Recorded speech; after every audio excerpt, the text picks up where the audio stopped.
You may not always want to view the trip's history on the map in this format. You may want to see the trip on the map.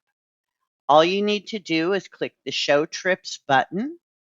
All of the selected lines over here are going to be the legs of the trip that are displayed on the map. And by hovering over the route on the map, you can see the second by second detail of the trip.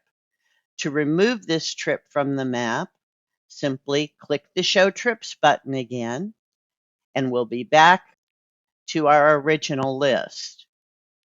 The other way you may want to view this information is in a report format. If you want to download or print the trip's history, you can do that from the Report button at the top of the page.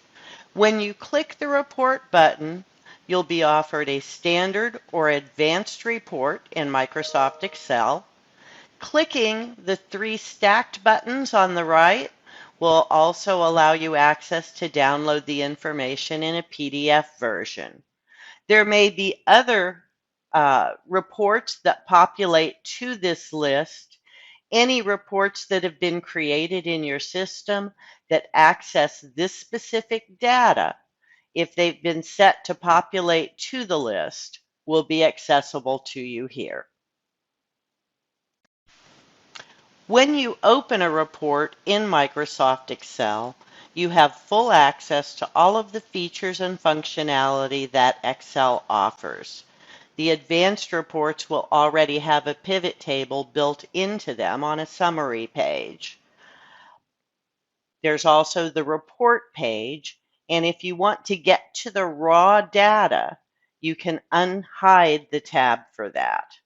Please don't change anything in the raw data, as that will essentially break the report, but it is there and available for you to view if you need to dig down to something that's not displayed on the report page.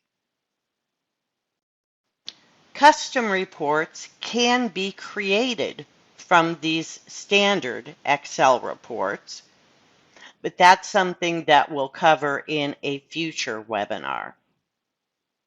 Reports work this way throughout the whole system on each of the menu items, such as exceptions, engine data.